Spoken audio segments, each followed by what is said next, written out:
हाँ, तो बच्चों ये क्लास 9 है, इंग्लिश की बुक है बी हाइव बुक का 4th चैप्टर है अ ट्रूली ब्यूटीफुल माइंड।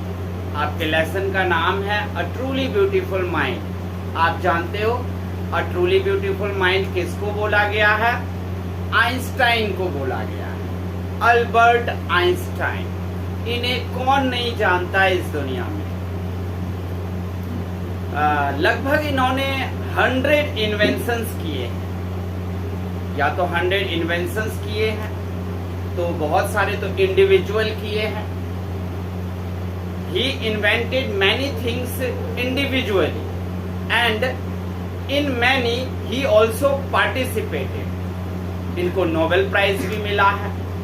देखो, दुनिया में बहुत सारे साइंटिस्ट हुए हैं, कुछ अच्छे हुए हैं, कुछ बैड साइंटिस्ट भी हुए हैं, मतलब बुरे माइंड के, कुछ ब्यूटीफुल माइंड के हुए हैं। लेकिन अगर कोई ट्रूली ब्यूटीफुल माइंड का हुआ है तो वो है आइंस्टाइन। आपके इस बुक में लिखा है अल्बर्ट आइंस्टाइन वॉज बॉर्न 14 मार्च 1879 को जर्मनी के उल्म शहर में इनका जन्म हुआ था।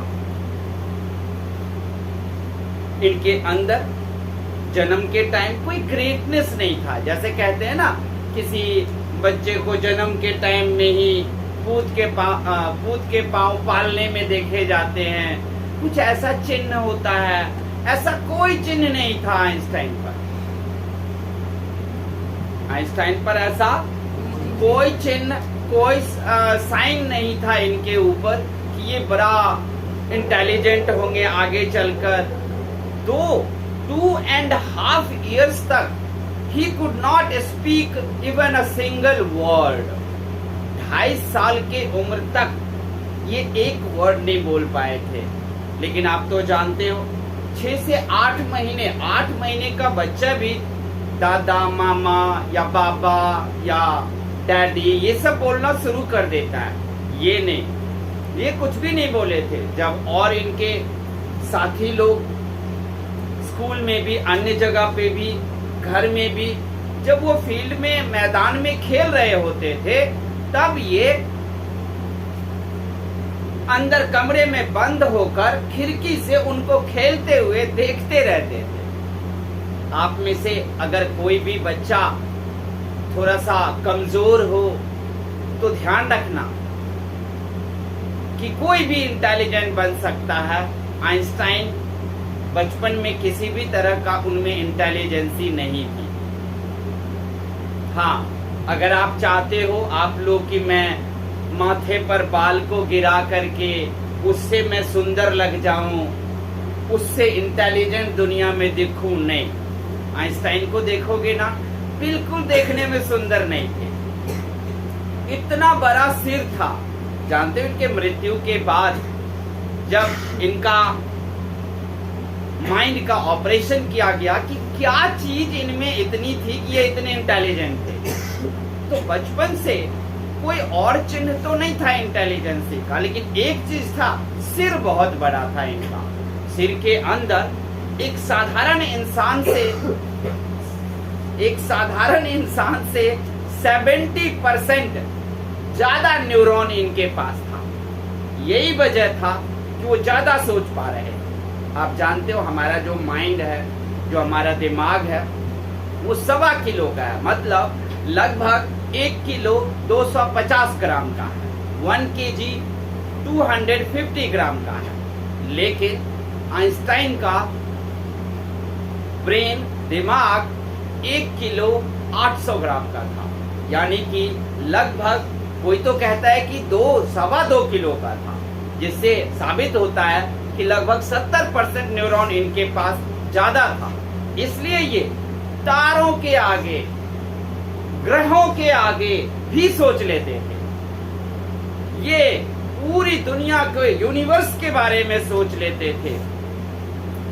जब ये पढ़ने के लिए स्कूल में गए तो एक बार हेडमास्टर ने इनके पापा को बुलाया और बोला, ये पढ़ नहीं सकता, इनको ले जाओ।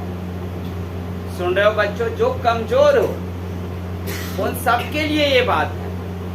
कोई कमजोर नहीं होता इस दुनिया में, आप नहीं पढ़ोगे तो कमजोर ही रहोगे। तो इनके पापा को बुलाकर हेडमास्टर साहब, प्रिंसिपल साहब ने बोला इसे ले जाओ, ये नहीं पढ़ेगा, इसको जो है किसी तरीके से कोई काम उम सिखा दो। क्या कर दो? कोई काम उम इसको सिखा दो, जैसे कि वायलिन, गिटार बजाना सिखा दो। रोड किनारे अपना गिटार विटार बजा करके और ये अपनी जिंदगी काट लेगा, कुछ पैसे कमाकर इसी तरह से ये अपना जिंदगी काट लेंगे। लेकिन मैं आपको बता दूं, आपके बुक में लिखा हुआ है, but Albert was not bad pupil. ये कोई खराब शिष्य नहीं थे, कोई खराब स्टूडेंट नहीं थे। हाँ, ये जरूर था कि इनको एसएसटी और अन्य सब्जेक्ट में मन और दिमाग नहीं लगता था। ये फिजिक्स और मैथ में गिफ्टेड इंसान थे। गॉड ने जैसे इनको गिफ्ट किया था पृथ्वीवासी को, ये लो एक गिफ्ट, क्योंकि मैथ और फिजिक्स में ये बॉर्न इंटेलिजेंट थे। क्योंकि आप जानते हो, जब ये पढ़ लिख कर बाहर निकले तो बाहर निकलने के बाद जिस कॉलेज से पास आउट हुए उसी कॉलेज में जो है वो पढ़ाने भी पहुंचे। और ये किसी के बुक से नहीं पढ़ाते थे, अपना पेज रोज लिख कर लाते थे और तब ये पढ़ाते थे। वो पेज अगले दिन पूरे दुनिया के अखबार में छपता था। और जानते हो आप लोग, उसके बाद से साइंस को रीराइट होने लगा, यानी कि साइंस की किताबों को इनके आने के बाद फिर से लिखी जाने लगी। ये वो थे, आप लोगों को कई कहानी इनके बारे में पता होगा। जैसे क्लास में एक बार पढ़ते थे तो आइंस्टाइन से पूछा उनके टीचर ने कि वाटरलू का कब युद्ध हुआ। इन्होंने कहा पता नहीं। टीचर ने कहा क्या had I told you yesterday? कहता yes sir, you had told me yesterday. आपने कल बताया था। कहता फिर क्यों नहीं याद रहा? सर हमें उसको याद करने का कोई कारण नहीं दिख रहा। हम क्यों याद करें, इसका कोई कारण नहीं दिख रहा। क्योंकि हम किसी का डेट क्यों याद करें? वो तो जब जरूरत पड़ेगा बुक खोल के देख लेंगे। हमें तो वो पढ़ना चाहिए ना जो इस दुनिया में नहीं आया है, जो इस दुनिया में जो बातें नहीं हुई है उसको पढ़ना चाहिए। और वाटरलू के युद्ध के कब हुआ मैं इस पर गौर नहीं कर रहा था। मेरा गौर करना ये था सर कि वाटरलू में दो तरफ के सैनिक एक दूसरे को मार काट क्यों रहे थे। मेरा दिमाग तो ये सोच रहा था। आइंस्टाइन जो है जब वो 15 साल के हुए तो स्कूल उन्होंने छोड़ दिया। मैं स्कूल नहीं पढ़ूंगा। इन्होंने म्यूनिख के स्कूल में पढ़े थे, स्कूल छोड़ दिया। और ये मैथमेटिक्स में और फिजिक्स में हाईली गिफ्टेड थे। लेकिन ये पढ़ाई म्यूनिख के स्कूल को छोड़ दिया। लेकिन फिर इनको किसी न किसी शहर में ये पढ़े और पास आउट भी हुए। बस एसएसटी, इंग्लिश, लिटरेचर, ड्राइंग, ये वो सब्जेक्ट सब में इनका कोई मन नहीं। फिजिक्स और मैथ्स में बहुत अच्छे मार्क्स आते थे। यही नहीं, ये अपने ही स्कूल में एक लड़की से प्यार भी करते थे, मिलेवा मैरिक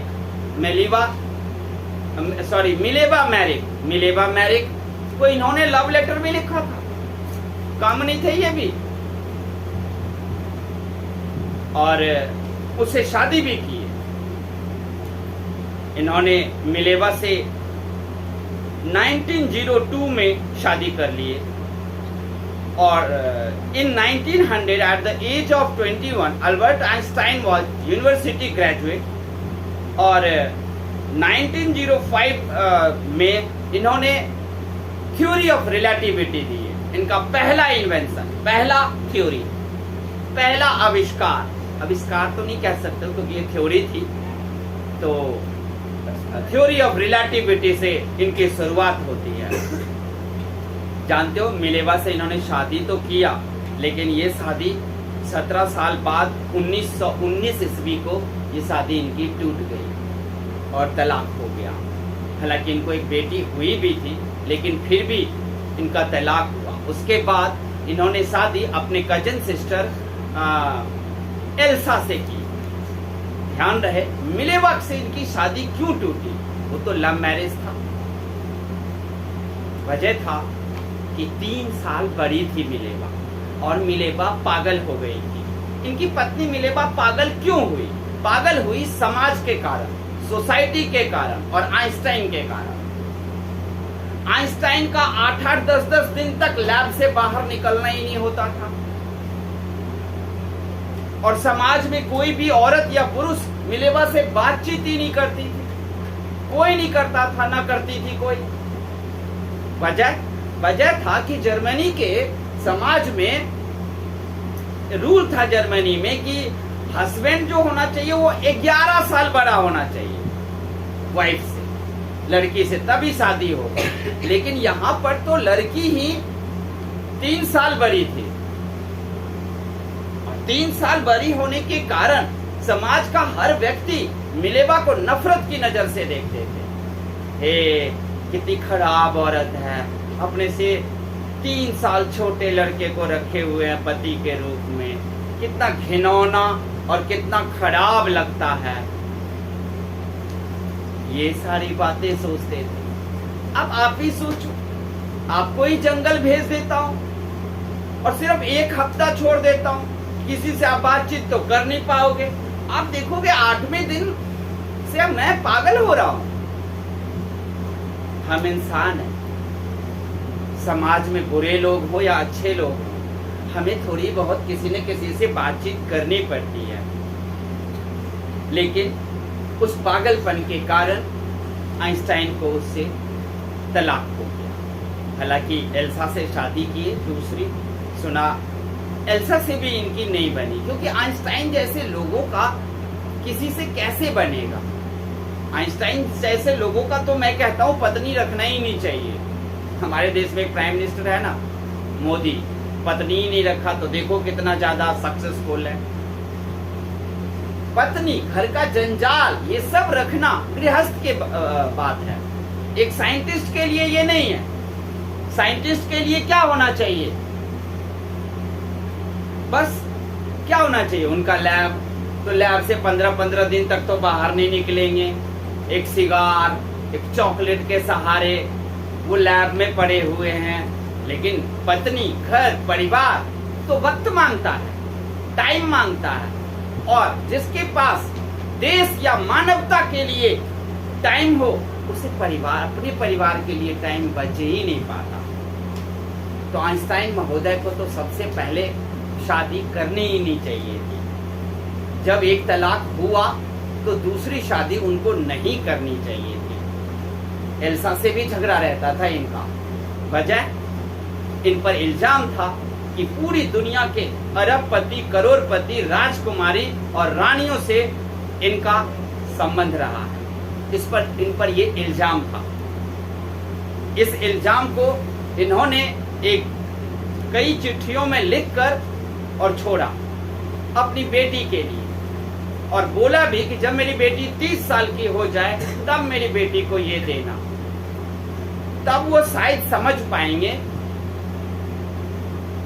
कि उसके पिता पर जो ये इल्जाम सब था वो क्यों था, तलाक हमारी हुई तो क्यों हुआ, पत्नी से झगड़ा होता रहा तो क्यों हुआ, ये सब। आइंस्टाइन 1915 ईस्वी में, 1915 में इन्होंने जनरल थ्योरी ऑफ रिलेटिविटी को पब्लिश कराया। क्या कराया? पब्लिश। इन्होंने एक और थ्योरी दिया, E = mc²। आप लोग तो जानते ही हो। E मतलब यहाँ पर क्या है? एनर्जी। M मतलब क्या है? मास। और C मीन्स यहाँ पर वेलोसिटी है। तो E = mc² फॉर्मूला है। ये स्पीड का फॉर्मूला है। कहोगे E से तो एनर्जी होता है, तो एनर्जी का फॉर्मूला होगा ना?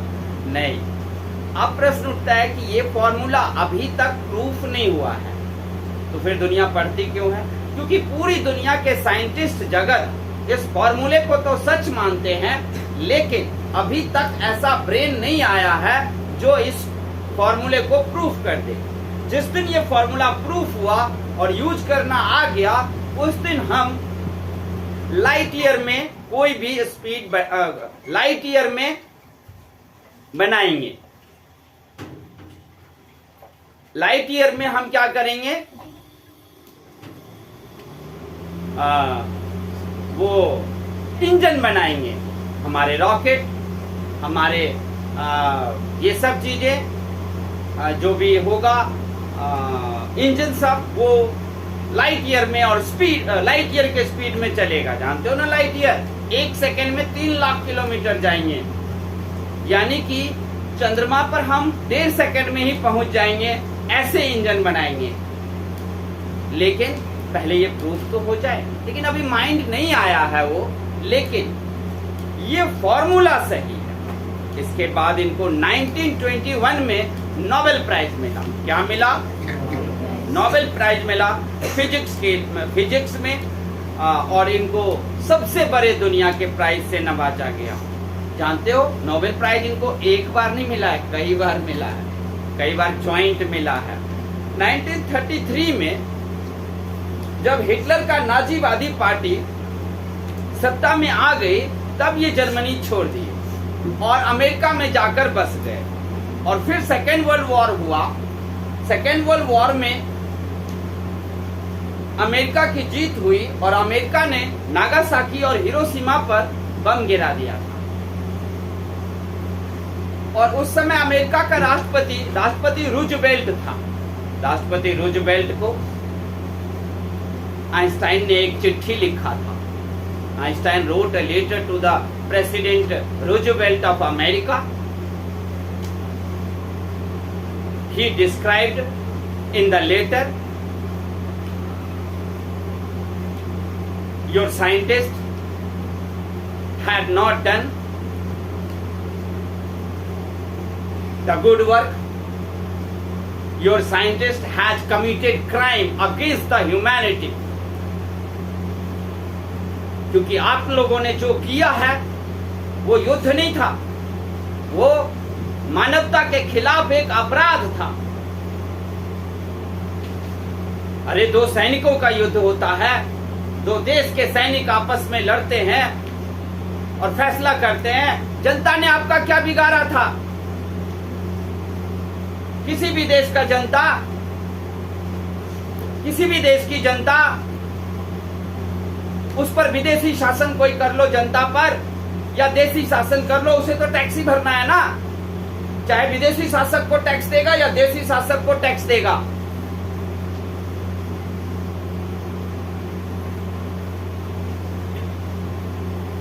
वो तो किसी को टैक्स ही देगा।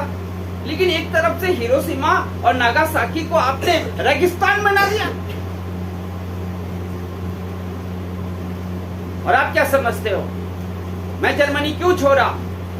ये एटम बम की जो थ्योरी है आपके पास, वो थ्योरी आ जाओ और मेरे लैब में आके देखो। इस थ्योरी को मैंने पहले ही लिख दिया था, 1933 में ही लिख दिया था।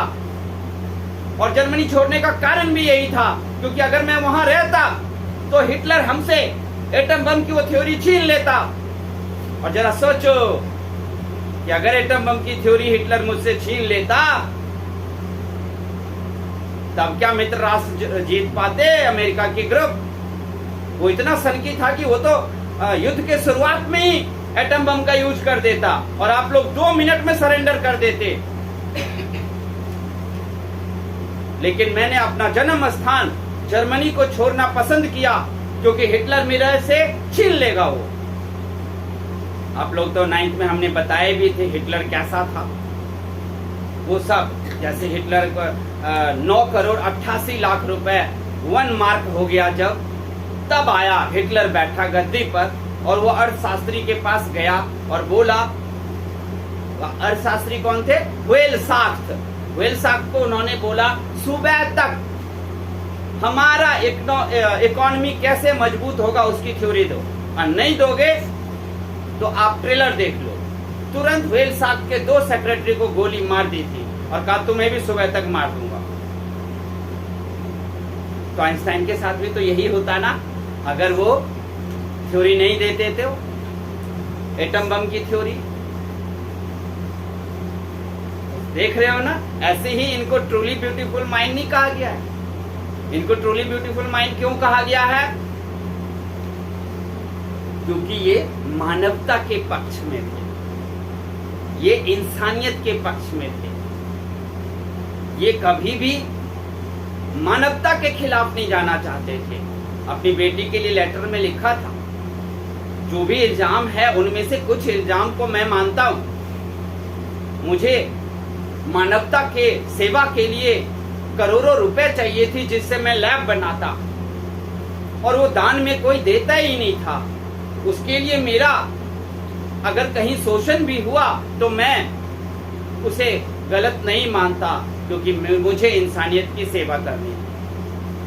तो समझ गए बच्चों कि आइंस्टाइन एक ट्रूली ब्यूटीफुल माइंड थे। अब इसमें कुछ क्वेश्चन आंसर सब हैं, उन सबको आप लोग देखना कि what did Einstein call his desk drawer at the patient office, why did Einstein write a letter to Franklin Roosevelt, उन्होंने राष्ट्रपति रूजवेल्ट को लेटर क्यों लिखा, और यह महान इंसान 1955 को 76 इयर्स ओल्ड में मृत्यु को प्राप्त हुए, यानी कि ये मर गए 1955 ईस्वी, 1955 76 को इनकी मौत हुई, क्योंकि इनका जो छाती था उनके नीचे के एक ये 2 रिब्स थे वो सड़ गए थे, टूट गए थे। डॉक्टर ने कहा भी था कि हम इसको जोड़ सकते हैं, लेकिन आइंस्टाइन ने कहा नहीं, हमें वो जिंदगी नहीं पसंद है, मुझे मरने ही दो, अब मेरा टाइम आ गया है, मुझे जाने ही दो।